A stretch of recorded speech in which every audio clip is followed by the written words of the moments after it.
રામ ભગતી રસ સિદ્ધ હિત બાહ્ય સમય ગણે. રસોઈ બનાવનારને પૂછો કે તાપ કેટલો લાગે ઉનાળામાં, પણ પછી તૈયાર થઈ હોય અને 12 વાગે જમવા આવ્યા હોય ત્યારે કશું કરવું પડે ખરું? સીધી થાળી પીરસાઈ જાય. ભરતજીએ જે કંઈ તપસ્યા કરી, સેવા કરી, ત્યાગ ને સમર્પણ કર્યું, એ બધું જ તૈયાર. રામ ભગવતી રસ સિદ્ધ હિત. બસ ભૂખ લાગી છે અને જમવા માટે થાળી તૈયાર થઈ જાય એમ ભરતજીએ ત્યાગ, સમર્પણ, ભક્તિ, પ્રેમ, તપ, તિતિક્ષા બધું જ પીરસી દીધું. અને હવે તો આપણી ભગવાનની ભક્તિની ભૂખ જ ભાગવાની છે. અને એના આ શ્રી ગણેશ છે. ભરતજી આપે બધાને તૈયાર કરી આપ્યું છે. રામ ભગવતી રસ સિદ્ધ હિત.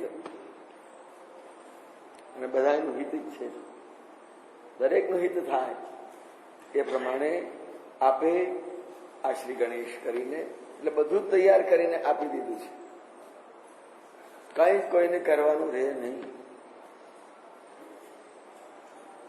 જે સિદ્ધ મહાપુરુષોએ જે માર્ગ ચાતર્યા છે એ માર્ગ ઉપર પાછળ ચાલનારને કોઈ કાંકરો કે કાંટો નથી વાગવાનો. કારણ એમણે આગળથી બધા સહન કરીને સાફ કરી નાખ્યું છે. ભરતજી બધું જ સહન કરીને ભક્તિના માર્ગે જનાર માટે બિલકુલ એ રસ્તો સરળ કરી દીધો. રસ સિદ્ધ હિત બાહ્ય સમાવ ગણેશ. આ તો મંગલ પ્રારંભ થઈ ગયો છે. ભરતજી, તમે તમારા મનની અંદર બિલકુલ શાંત થાવ એમ ભરદ્વાજ ઋષિનો કહેવાનો ઉદ્દેશ છે.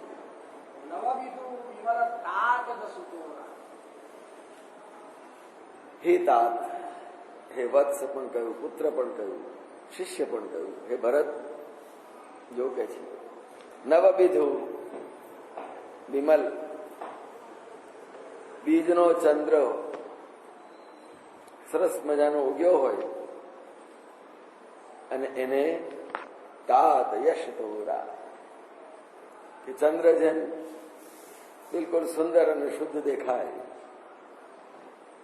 નવવિધ.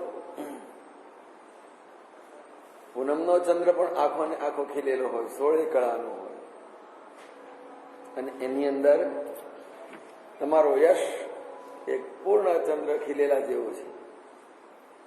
બીજથી માંડીને પૂર્ણ ચંદ્ર, પૂનમના ચંદ્ર સુધીનો બધી જ કલાઓ, બધો જ શૃંગાર, જેને 16 શૃંગાર કહેવાય. 16 શૃંગાર આવ્યા છે ચંદ્રની 16 કળાઓ પરથી આવ્યા છે. અને ભરતજીની ભક્તિ પણ 16 શૃંગારે સજેલી, સુંદર, દરેકને ખૂબ ગમે એવી.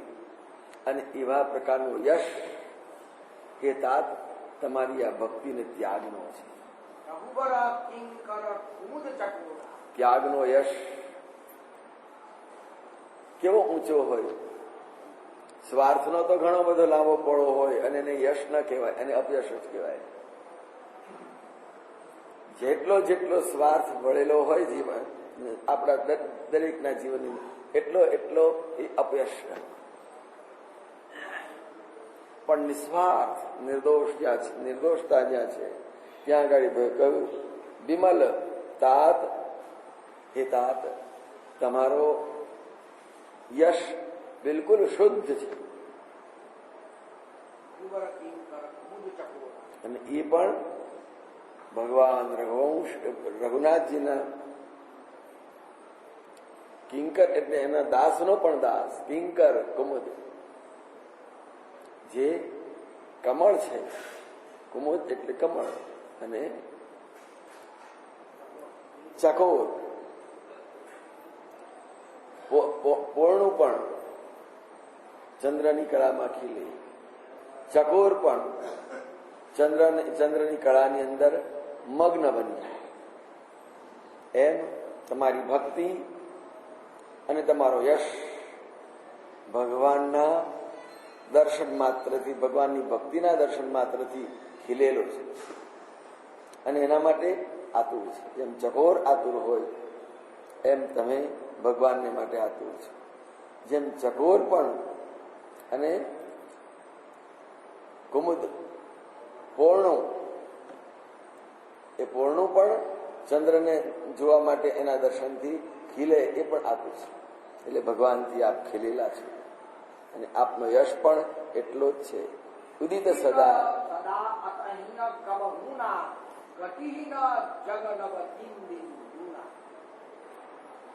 તમારો યશ કેવો છે? दिन दुना और रात चौगुना, बढ़ता ही बढ़ता है. आयुष आशीर्वाद आपे ने जયારે हिंदी भाषाમાં, बस आपकी कीर्ति बढ़ी रहे, दिन दुनी रात चौगुनी. आपका व्यापार भी बढ़ता रहे, दिन दुना रात चौगुना. એમ ભરતજીને માટે ભરદ્વાજજી એટલા બધા આશીર્વાદ આપી રહ્યા છે કે બસ ઘટહી ન કબફ, તમારો યશ ક્યારેય પણ ઓછો ન થાય, ક્યારેય ન ઓછો થાય. હંમેશને માટે જાજ્વલ્યમાન પ્રકાશિત રહે, દરેકના ભક્ત હૃદયને પ્રકાશિત કરે, એને ખીલવે. જેમ પોયણું ખીલે ચંદ્રને જોઈને, એમ તમારો યશ પણ જોઈને ભક્તોના હૃદય પણ એટલા જ ખીલે. આ ભરતજી છે, આવો યશ છે, આવી ભક્તિને, આવો ત્યાગ ને તપ છે. એમ થાય કે ચાલો આપણે પણ એમાંથી થોડું. આજે પણ ચિત્રકૂટના માર્ગે અયોધ્યાથી ચિત્રકૂટની પદયાત્રા કરનારા ઘણા હોય છે અને સીતારામ સીતારામ સીતારામ નામ સ્મરણ કરતા વચ્ચે કોઈ વાતો નહીં કરવાની. એટલે એને અનુસરણ કરનાર એનું જીવન પણ ખીલી ઉઠે. ઘટહી ન જગ, આ જગતની અંદર, આ દુનિયાની અંદર જ્યાં સુધી દુનિયા રહેશે, જ્યાં સુધી આ સૃષ્ટિ છે ત્યાં સુધી એ ક્યારેય ઘટવાની વાત જ હંમેશા. ઉદ્યત પ્રતાપ, એનો પ્રતાપ, એનો યશ પણ હંમેશને માટે ઉગેલો રહેશે. ન બધી નદી ન દૂરના, ક્યારે અસ્ત નહીં પામે અને હંમેશને માટે પ્રકાશિત રહેશે. અને એ પણ સદાયને માટે પ્રજ્વલિત અને રોજ ને રોજ વધતો જાય, ઘટે નહીં. ઉદિત સદા, ભક્તોના હૃદયની અંદર આ તમારી ભક્તિનો ઉદય જે થયો છે એ ક્યારે આથમશે નહીં. જેમ દુનિયા આગળ વધતી જશે એમ ભરતજીના હૃદયના ભાવો પણ આગળ ને આગળ વધતા જશે, ક્યારે અસ્ત પામવાના નથી. એક નહીં, બીજી પેઢી, ત્રીજી પેઢી સતત ભગવાનના એ જીવનને, એને લીલાને થઈ ગઈ કેટલા વર્ષો થયા. એ જે પરંપરા ચાલી આવી છે ઘટહીના, દિન દિન દૂના અને ઉદિત સદા, આજે આટલા વર્ષો, આટલા યુગો પછી પણ આપણા બધાના હૃદયમાં ઉદિત પ્રકાશિત જ છે, હંમેશા ઉદય પામેલો છે.